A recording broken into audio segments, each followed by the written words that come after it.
Hey everyone, so we are currently on a place called Bandy Creek, Bandy Harbour, is that right, Darren? Yeah, Bandy Creek Harbour, that's it. We thought we'd come for a little bit of fish down here, not too far off the road, only a little bit off the road on the beach. I'll just open the door so you can see. It's pretty dark, there's no one else around. No. That's That's you can't really see much, but there's beach there, there's a bit of a groin, and there's water just about there. So there's really not a lot. Over in the distance we can see Esperance. There's lights over there. So Esperance is there. And there's some boys out in the ocean, as in light boys, not girls. There's only boys. Yeah. So anyways, we get in the car, all packed up after Dad's caught a couple of fish. Go to start the car, won't start. Oh dear, battery's all fine.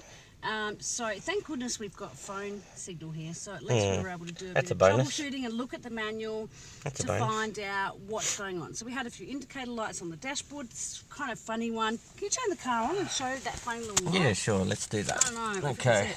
There we go. So oh, wait on. Let's have a look at that light. Let's zoom in. Oh, no, wait on. Oh, there we are. Oh, okay. Yeah, it's a little kind of drippy kind of looking one in the middle. Yeah, got that. Yeah. And the check engine light stayed on. We turned the car and it turned over. Battery's all as it does, but it wouldn't kick over. So we did a bit of fiddling around. We look at our book and we find that one of those little indicators means that the fuel filter has got a bit too much water in it.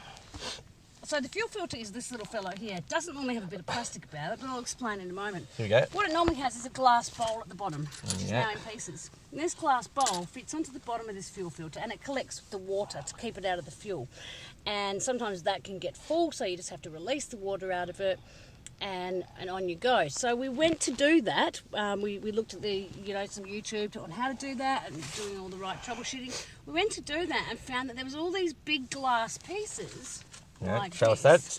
Exhibit A. Exhibit A, all in the engine. We're thinking, engine bay. Yeah, there's glass bits everywhere. So again, get onto Google and find out and realise that the bowl at the bottom of it has smashed somehow. Somehow it has smashed. There. So we try and find all the pieces. Poor Daz has been out there getting smashed by sand. There's sand in everywhere. All these pieces, in our bum cracks. All these pieces are in the engine bay at the bottom on the beach, like all over the place. So then we call RAC, and RAC, luckily because we've got Google Maps as well, because it's hard to explain to RAC where the nearest crossroad is when you're on the beach. So luckily we've got Google Maps, which gives us an exact longitude and latitude, which was great. So we told them that, but RAC said, no, we can't help you because you're off the road. Now we pay a lot of money for a top-level RAC roadside assistance for four-wheel driving and camping, under some assumption that they might be able to help you if you're off-road. But no, they cannot. So that's a bit of a oh shit. It'd be all right if there's someone else here, maybe could get us back onto the road. But even so, we told them we need a new one of these. We need one of these. These Ryco. Let's have a look. Ryco. Turn it around. RAC would not. It's a Ryco R2132P. Universal fuel. So if anyone's got a Ryco filter, we need one. There's Daz chiming in, interrupting as per usual. So we're trying to figure out what to do. RAC even won't meet us at the road. We said, we'll walk up to the road. Can you bring us one of these? No, they can't do that. They're not parts delivery people. The only thing that they could possibly do is if we could manage to get the car somehow back onto the road, which is not too far away, but there's a little bit of beach and a little bit of a gravel track to go before we get to the road. And I don't know how we would do that because we're both weak as piss. If that could happen, then they could perhaps get us a tow truck. The possibility of finding a fuel filter on a Sunday night on a remote beach down Esperance Way is not great. We've got a bushfire about 5 k's away. We've got a tide coming in. We've got a tide coming in. Is it too late to say So help? we're thinking, what can we do? So I've tried to get all the glass pieces and piece that back together, but wouldn't work because we couldn't find all the glass pieces. So we do a bit of a scurry through the car, and what we were able to come up with is I can't even find it. Oh, here it is. This thing here.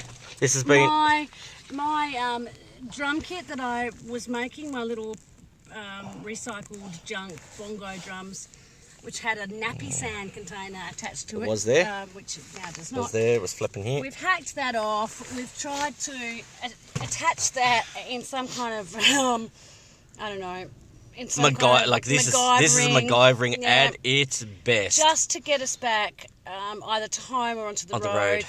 We're hoping that this is going to work. So I've got some metal cutty stuff that you it's in 2 different parts, and you kind of massage it together, and then it goes off. I've got some of that on the inside there holding it in place, and then we've got our toolbox. So what we've had a look, we've come up with silicone. That's the best thing that we can do. It's not bad. It's not bad effort. So we've just kind of we're waiting for this to dry.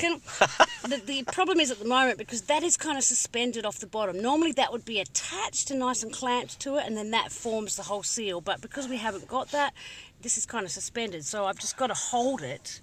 I actually have to hold it like this, so that it all stays in place until it dries. Yeah. Now, I don't know. We've got about 45 hours for you to hold it. I don't know how I can make this silicone dry any quicker, but I'm just going to have to hold it. I feel like I'm in one of those Survivor shows where you've got to hold something up for a long period of time. We don't know if this is going to work or not. We don't know whether it's going to work. We don't know whether it's going to work. Process for a couple of hours and then it still doesn't work. We don't know. But we're just hopeful. We're having a red hot crack at getting ourselves out of shit. That is so cool. Dad's done a great job of staying calm. Thanks to Winnie for keeping me calm. Well, you know, you have to stay calm so your brain can work. Goodness gracious. But look, we've realised now that if this does not work, then we've got a mattress in the back. We'll be sleeping in the back. We'll be sleeping just over there, just in behind. We've got our phones. We've got 2 batteries, so we've got plenty of power, so we can charge up our phones. And we've got chocolate biscuits. I've got 4 chocolate biscuits, a mini pack of grain waves, we got and 2 litres of pineapple juice. And orange orange juice? No, pineapple juice. Oh, pineapple juice. So we'll be fine till morning. We've got the mattress in the back. We've got sleeping bags in the back. We've even got the guitars in the back. So even though we can't play them, we could play with them.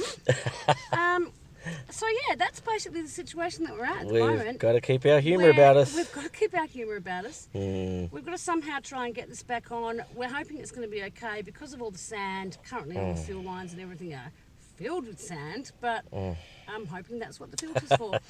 We don't know, even if this works, if it's going to be something that's going to be enough to get us back to where we're staying, which is about 15 k's away, 20 k's maybe, I don't know. Yeah, It may be enough to get us back there. It might not be. It also may completely blow up our engine.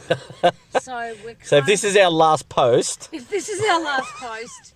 Well, you know, look, we've had a good time. We've had a good time. We've had a good run. We've had fun. We've had a red hot crack at we have had a, like I tell you what, it's pretty cool. The real message from this video is that when you're in a situation like this, don't panic. Because when you panic, your brain literally shuts down. There are parts of your brain that just stop working because you're in a panic. So that important thing about breathing when you're in a crisis situation is really, really important. It is an absolutely true thing that you just need to just breathe and try and calm yourself down, because that's what will enable your brain to kick into gear and start doing some troubleshooting and problem solving. If you allow yourself to give in to the panic, your brain will just shut down and you won't be able to do anything except for panic. And I was running around screaming like a little girl. With like my hair on fire and running around Something like that. But it wasn't too bad. No, we weren't too bad. But we caught a fish. I've seen worse. But we caught a fish. So yeah, that's the real message from this. And you know, look, with YouTube and Facebook and Google, you really can do a lot of things yourself. So as long as you've got some basic tools and bits and pieces and things and stuff, I call them, bits of wire, silicone, bits of plastic, just bits and pieces of things and stuff, if you have them with you, you know, you can usually MacGyver something up. It's a masterpiece, I tell you what. It is an absolute masterpiece. Having said that, I don't know if it's worked well, yet, we don't know. You know, We'll just find staying out. calm can help you to try and at least maybe figure it out. Yeah. So, yeah, that's our crisis. Thanks to Winnie for being such a legend. That's our, well, it's what I do. We'll see how we roll. That's our crisis for now, and we will let you all know how we get on. Yeah. So wish us luck. Stay tuned, sports fans. Bye.